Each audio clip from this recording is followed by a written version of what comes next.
దేవుని పరిశుద్ధ నామమునకు మహిమ కలుగునుగాక.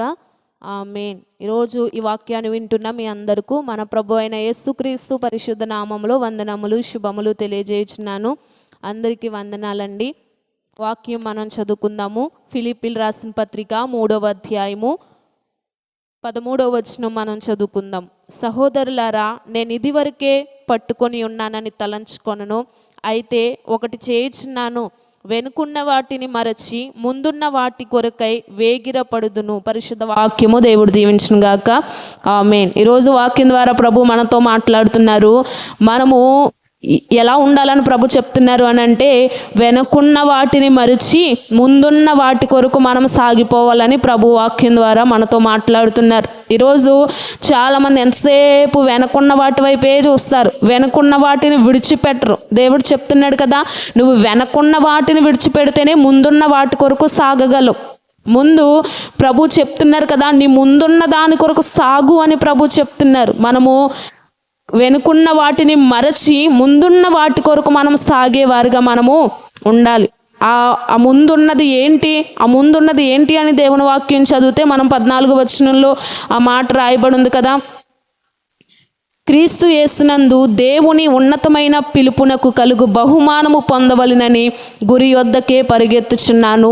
క్రీస్తు యేసునందు ఉన్నతమైన పిలుపునకు కలిగే బహుమానం పొందాలని మనము గురి యొద్దకు పరిగెత్తాలంట. వెనుకున్న వాటిని మరిచి మనము ముందున్న మనకు దేవుడు అనుగ్రహించే ఉన్నతమైన బహుమానం కొరకు మనము ముందుకే సాగిపోవాలని ప్రభు మాట్లాడుతున్నాడు. మరి మనం ముందుకు సాగిపోవాలంటే వెనకున్న వాటిని మరవాలి. మనము ఇది వరకు ఉన్న జీవితాన్ని మర్చిపోవాలి. ఇంకా నేను ఈ లోకంలోనే ఉంటాను, ఈ లోకం వైపే చూస్తాను, ఈ లోకంలో ఉన్న వాటి వైపే నేను చూస్తానని ఇంకా లోకం వైపు మనం చూడకూడదంట. ముందుకే మనం సాగిపోవాలని ప్రభు చెప్తున్నారు. ఈరోజు మనల్ని పిలిచిన దేవుడు, దేవుని సన్నిధిలో మనల్ని నిలబెట్టిన దేవుడు మనల్ని అలా విడిచిపెట్టేక మనకు ఒక బహుమానమును కూడా దేవుడు దాచించారు కదా. ఆ బహుమానం కొరకు అంట మనము సాగిపోవాలని ప్రభు చెప్తున్నారు. ఈరోజు చాలామంది ఆ బహుమానం ఉంటే తర్వాతలే ముందు ఈ లోకం అనుకుంటున్నారు. కానీ ఈ లోకమును విడిచిపెట్టినప్పుడే ఆ బహుమానం మనం పొందుకుంటాం. ఈరోజు నీ జీవితంలో నువ్వు బహుమానం పొందుకోవాలి. ప్రభు సన్నిధిలో నువ్వు ఏదైతే అడుగుతున్నావో ఆ బహుమానం నువ్వు పొందుకోవాలి. మరి ముఖ్యంగా దేవుని రాజ్యమును మనం స్వతంత్రించుకోవాలి. దేవుని రాజ్యము అనే బహుమానమును మనం పొందుకోవాలి అని అంటే మన వెనకున్న వాటిని మనం మర్చిపోవాలి. ఇంకా మన ఇష్టాలను మర్చిపోవాలి, మన ఆలోచనలు మర్చిపోవాలి, మన తలంపులు మర్చిపోవాలి. మన తలంపు, మన ఆలోచన, మన యొక్క ప్రతి విషయము దేవుడే అయి ఉండాలి. అప్పుడు మనము ముందున్న వాటి కొరకు మనం సాగిపోతాం, వెనుకున్న వాటిని మర్చిపోతాం.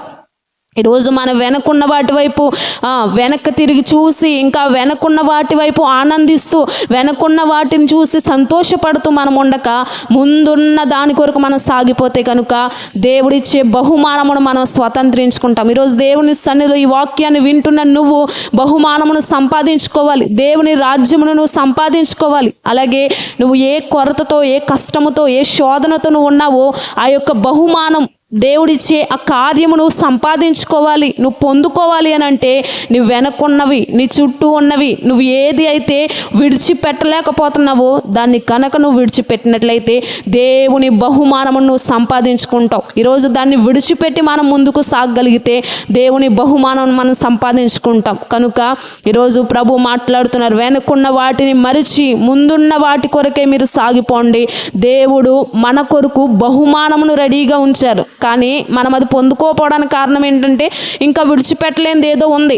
ఇంకా వెనకున్న వాటినే మనం ఆలోచిస్తున్నాం, వెనకున్న వాటి వైపే ఇంకా మన దృష్టి ఉంది, ఇంకా వెనకున్న వాటి వైపే దేవుడు అనుగ్రహించే ఉన్నతమైన బహుమానం మీద కంట ఈ లోకం మీద లేకపోతే ఏదో ఒక విషయంలో మనకి ఎక్కువ ఇష్టం ఉంది. దాన్ని విడిచిపెట్టగలిగితే ముందున్న బహుమానమును మనం సంపాదించుకుంటాం. ఈరోజు దేవుని సన్నిధి వాక్యాన్ని వింటున్న నువ్వు నీ బహుమానమును సంపాదించుకోవాలి అని అంటే నువ్వు ఏ పరిస్థితుల్లో దేవునికి లోబడలేకపోతున్నావో నువ్వు దాన్ని విడిచిపెట్టి నువ్వు ముందుకు సాగగలిగితే దేవుడు అనుగ్రహించే బహుమానమును నువ్వు సంపాదించుకుంటావు. అట్టి కృప పరిశుద్ధాత్మ తండ్రి మనందరికీ దయచేయునుగాక. ఆమేన్. ప్రార్థన చేసుకుందాం.